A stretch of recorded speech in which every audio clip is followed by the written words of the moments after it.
Subscribe now and press the bell icon. Never miss an update. Hello everyone, स्वागत है आपका मेरे YouTube channel commerce वाले में। और आज मैं यहाँ आपसे डिस्कस करने वाला हूँ about presumptive taxation scheme section 44 AD। तो मैं यहाँ आपसे सेक्शन 44 AD का फुल डिस्कशन करने वाला हूँ, डिटेल में डिस्कशन करने वाला हूँ। सेक्शन 44 AD क्या होता है, कौन ऑप्ट कर सकता है और कौन नहीं कर सकता है, और उसके क्या क्या लिमिटेशंस है, वो सारी चीज़ें मैं यहाँ पे आपसे डिस्कस करने वाला हूँ। तो वीडियो स्टार्ट करने से पहले अगर आपने चैनल को सब्सक्राइब नहीं किया है तो सब्सक्राइब कीजिए और बेल आइकन को प्रेस कीजिए, ताकि मेरे जो भी लेटेस्ट वीडियोज़ रहेंगे उसके नोटिफिकेशन आपको मिल जाएंगे। तो आइए वीडियो स्टार्ट करते हैं। जैसा कि आप स्क्रीन पर देख सकते हैं, presumptive taxation scheme section 44 AD। तो पहला क्वेश्चन है कि कौन इसको अडॉप्ट कर सकता है, ये स्कीम 44 AD कौन अडॉप्ट कर सकता है। तो यहाँ पे residential individual, resident Hindu undivided family जिसको HF बोलते हैं, फिर resident partnership firm, not limited liability partnership firm, मतलब LLP नहीं कर सकता है। अगर आप गौर करेंगे तो यहाँ पे मैंने रेसिडेंट लिखा हुआ है, दैट मीन्स जो नॉन रेसिडेंट, अगर ये तीनों अगर नॉन रेसिडेंट हैं तो ये सेक्शन 44 AD अडॉप्ट नहीं कर सकते हैं। और कौन नहीं कर सकता है, जैसा कि मैंने यहाँ पे 3 नाम लिखे हुए हैं, इन 3 नाम के अलावा अगर कोई है तो वो भी ये सेक्शन को अडॉप्ट नहीं कर सकता है। तो वो क्या हो सकते हैं, फॉर एग्ज़ाम्पल अगर कंपनी है तो वो नहीं अडॉप्ट कर सकती, कोई फर्म है जैसे LLP यहाँ पे मैंने बताया वो अडॉप्ट नहीं कर सकती, ट्रस्ट वो भी अडॉप्ट नहीं कर सकते, और अगर सोसाइटी है कोई तो वो भी अडॉप्ट नहीं कर सकती है। Next, this scheme can not be adopted by a person who has made any claim towards deduction under section 10A, 10AA, 10B, 10BA or under section 80HH to 80RRB in the relevant year. That means कोई person, जैसे मैंने आपको बताया, अगर वो 44 AD में अपना return file करना चाहते हैं, वो स्कीम ऑप्ट करना चाहते हैं, तो जिस रिलेवेंट ईयर में वो 44 AD ऑप्ट करना चाहते हैं उस रिलेवेंट ईयर में उन्होंने डिडक्शन क्लेम नहीं किया हुआ होना चाहिए। और वो कौन से सेक्शन में नहीं किया हुआ होना चाहिए, 10A, 10AA, 10B, 10BA and 80HH and 80RRB, in section में अगर आपने डिडक्शंस क्लेम किया है तो आप 44 AD क्लेम नहीं कर सकते। दैट मीन्स 44 AD का आप ऑप्ट नहीं कर सकते, उसका बेनिफिट नहीं ले सकते हैं।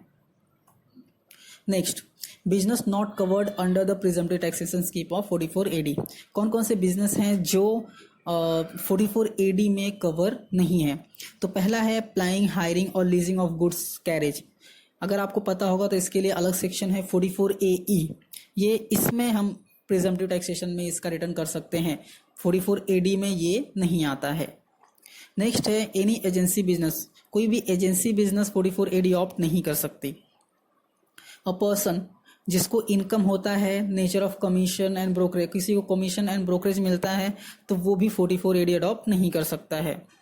नेक्स्ट है कोई प्रोफेशनल है जो कि कवर्ड है अंडर सेक्शन 44AA1 में, वो भी एलिजिबल नहीं है प्रिजम्पटिव टैक्सेशन स्कीम के लिए। और कोई इंश्योरेंस एजेंट है वो भी 44 AD अडॉप्ट नहीं कर सकता। कोई पर्सन इंगेज है प्रोफेशन, जैसा कि मैंने आपको बताया उसका डेफिनेशन दिया हुआ है प्रोफेशनल का 44AA1 में, वो भी अडॉप्ट नहीं कर सकता। और ये बहुत ही इंपॉर्टेंट है, a person whose annual total turnover or gross receipt for the year exceed ₹2 crore can not adopt the presumptive taxation scheme of 44 AD। कोई भी पर्सन जिसका टर्नओवर 2 करोड़ से अधिक है जिस ईयर में वो 44 AD अडॉप्ट करना चाहता है, अगर 2 करोड़ से अधिक है या अधिक जाता है, टर्नओवर एक्सीड होता है, तो वो 44 AD स्कीम ऑप्ट नहीं कर सकता।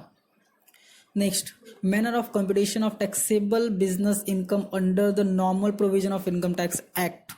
पर्सन अगर वो 44 AD अडॉप्ट नहीं करता है तो कैसे कंप्यूटेशन करेगा अपने बिजनेस के इनकम का। तो यहाँ पे दिया है कि अगर वो 44 AD अडॉप्ट नहीं कर सकता है तो उसको मेंटेन करना पड़ेगा books of accounts. That means अगर वो 44 AD अडॉप्ट करता है तो उसको बुक्स ऑफ अकाउंट्स मेंटेन करने की ज़रूरत नहीं है। Okay, Next, the manner of computation of taxable business income in case of a person adopting the presumptive taxation scheme of section 44AD.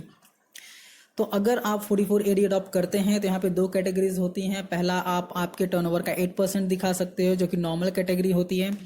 And second है, आप आपके टर्नओवर का 6% दिखा सकते हो अगर आपका ग्रॉस रिसिप्ट रिसीव होता है बाय एन अकाउंट पे चेक और अकाउंट पे बैंक ड्राफ्ट या फिर इलेक्ट्रॉनिक क्लियरिंग थ्रू बैंक. इन सब से अगर आपको रिसीव होता है आपका ग्रॉस रिसिप्ट तो आप 6% दिखा सकते हो आपके टर्नओवर का. और इसमें ध्यान रखने वाली बात यह है कि आप ये जो परसेंटेज दिया हुआ है ये मिनिमम परसेंटेज दिया हुआ है. अगर 44 दैट मीन्स अगर आप 44AD ऑप्ट कर रहे हैं तो आप मिनिमम 8% और 6% आपको दिखाना ही है.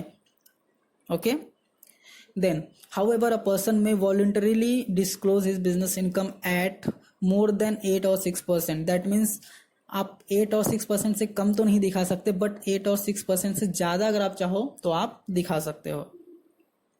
नेक्स्ट है, the presumptive income computed as per the prescribed rate is the final income and no further expenses will be allowed or disallowed.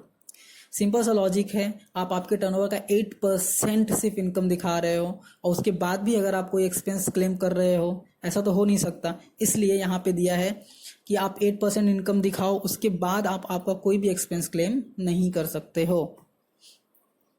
Next है, payment of advance tax in respect of income from business covered under section 44AD.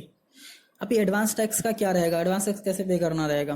तो यहाँ पे दिया है कि आपका जो भी होल अमाउंट ऑफ टैक्स है वो ऑफ ऑन और बिफोर 15 मार्च आपको पे करना पड़ेगा.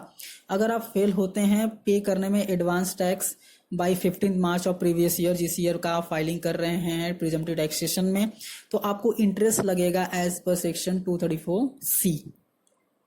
If a person opt for presumptive taxation scheme, then he is also required to follow the same scheme for next 5 years. If he fails to do so, then presumptive taxation scheme will not be available for him for next 5 years.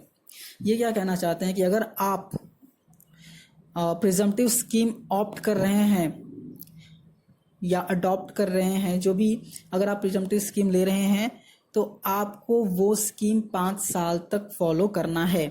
But अगर आप उसको follow नहीं करते हैं then that means अगर आप presumptive scheme 2 साल तक आपने फॉलो किया बट उसके बाद आप नॉर्मल स्कीम में आ गए तो फिर नेक्स्ट 5 ईयर तक आप 44AD फॉलो नहीं कर सकते हैं. तो ये रहा पूरा detail about 44AD. That means कौन फॉलो कर सकता है, कौन फॉलो नहीं कर सकता है और किसके लिए अप्लीकेबल है, किसके लिए अप्लीकेबल नहीं है, टर्नओवर क्या था, ये सारी चीज़ें मैंने यहाँ आपसे डिस्कस कर ली है. तो आई होप ये वीडियो आपको अच्छा लगा होगा और आप लाइक भी करेंगे, शेयर भी करेंगे और प्लीज़ आप चैनल को सब्सक्राइब कीजिए ताकि मेरे जो भी वीडियोज़ रहेंगे उसके नोटिफिकेशन आपको मिल जाएंगे. ओके. और मैं अभी 44ADA 44AE ये सभी वीडियोज़ यहाँ पे अपलोड करने वाला हूँ, तो चैनल को सब्सक्राइब करके रखिए. Thank you so much.